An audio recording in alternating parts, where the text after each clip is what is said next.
Hi, everybody. Oh, by the way, I got this really cool jacket from my brother and my sister-in-law for Christmas. What do you think, right? It's got my name on it and everything. So I'm going to wear it for some of the future episodes. Today, I'm taking up a challenge. My friend Andrea Maioli posted a recipe for Piadina. It was in response to one of my recent videos. I think it was the frittata video. Okay. And so Piadina is a flatbread. It's from the Emilia-Romagna region of Italy. It's from the Romagna area within a part of Emilia-Romagna. And we were recently there. We actually made some Piadina at Villa Calanco, which was the villa where we had rented an apartment for a week. And they gave us a little cooking thing. So we had their recipe, and Andrea gave his recipe, his family's recipe. And so we're going to make both of them and just kind of see, because there's very slight differences between them.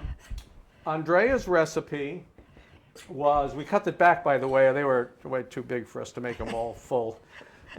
His recipe was 250 grams of flour and 38 grams of lard, and a tiny pinch of salt, tiny pinch of baking soda, because we cut it back, and cold water.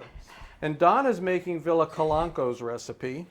And Villa Calanco's recipe was, we're going to use 250 grams of flour also, 25 grams of lard, a tiny pinch of baking powder. They use baking powder instead of baking soda, and a tiny pinch of salt. And they use milk instead of cold water. So we've already mixed all of that stuff together here. Now the milk has some fat in it, so that's like a little bit of the difference in the lard content. Yeah, that could be, that's probably Yeah. reasonable. Now we're using all-purpose flour, which is pretty much as close as you're going to get to what they used in Villa Calanco, which was Italian type zero flour. There's 4 grades of soft wheat flour, 00, 1, and 2. And this is 0 is like AP in the US, all-purpose. So first you mix it up with a fork, and then you take it over to the board and you start working it with your hand. Try to work everything in. Now, the goal here is a very smooth flour. This is not going to be like a very smooth dough. It's not going to be like a biscuit dough. You know how you make a biscuit dough, for those of you in the US? You let the bits of lard or fat, you leave them in there like that. It's kind of like not a perfectly homogeneous. Now for the Piadina, you want it to be perfectly homogeneous. So you want to be a perfectly smooth dough with everything mixed in evenly. And yeah, and that's basically, what you want. And the other part of it is not sticky. I mean, you did note, again, I don't think I mentioned it, you note that in the recipe that Andrea sent, it just said cold water. And in the recipe that Villa Calanco said, it said it was milk. Actually, it said, for their amount, they said a glass of milk. So neither recipe specifies how much liquid. You're supposed to kind of know that. Grandma knew that. Yeah, Okay. It's all in how you feel. Yeah. And we're having, I think it's a very dry day here in the house. The heat's been running constantly for the last 3 days. And personally, I need a little more liquid in mine. Well, you really got to work it hard, because All mine right. is starting to come through. Take it All out right. of, yeah, I'm out of the gonna take bowl, it onto out. the board. All Okay? right.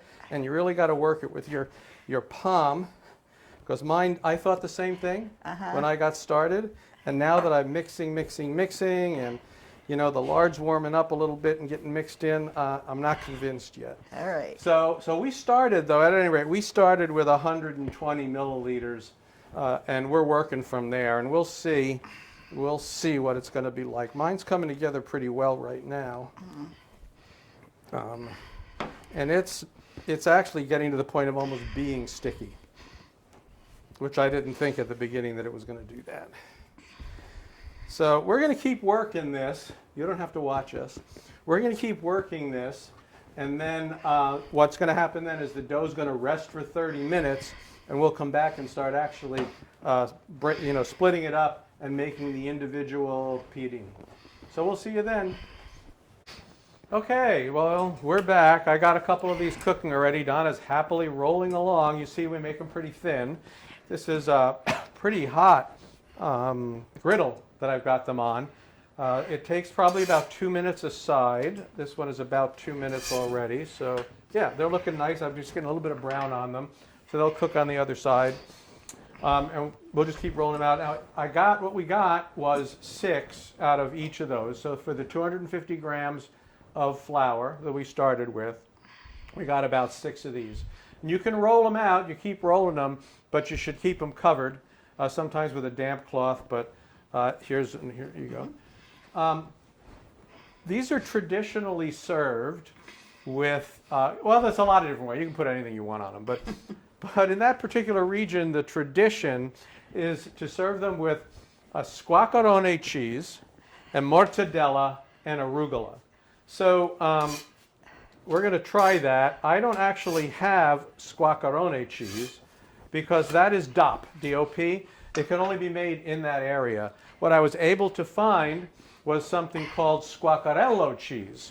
And it's a soft cheese. And what they basically say is it's the same cheese, it's just not made in the same area. So you know how that works, right? Champagne is only made in Champagne. Sparkling wine can be just as good, method champenoise, but it can't be called champagne. So I'm putting some of the squacquerello cheese on this. And Donna, if you would take those other 2 that you've already rolled out and throw them on the griddle. So here we're going to put the squacquerello cheese on here. And then I'm going to add to that some mortadella that we have.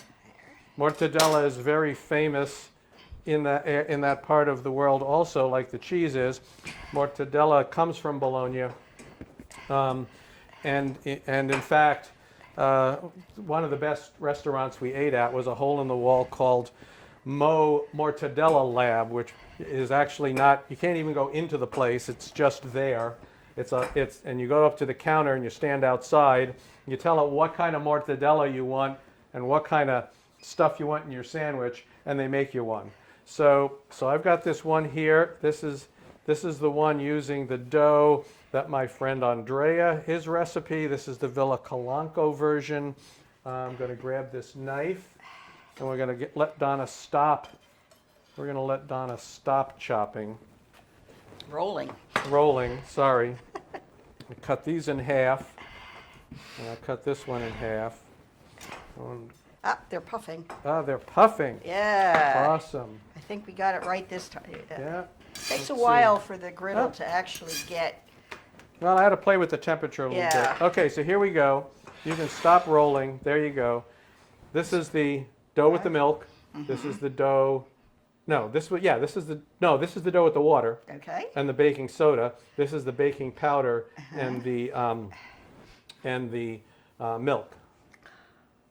Not the milk, yeah. All right. Wow. I mean, the cheese. I love this cheese. Yeah, it's a And fresh cheese, so it's not well known, so it wouldn't make a whole lot of sense to import it. Well, yeah, it was expensive to get it, but we wanted to do the authentic way. I have to tell you, they're both delicious. I don't sense many significant difference between the doughs. No. So you can go either way. Andrea, I went up to your challenge. I took your challenge. I think they're both awesome. And now we're just going to kind of sit down. We're going to have some wine. We're going to have some more of this. And we're going to see you next time.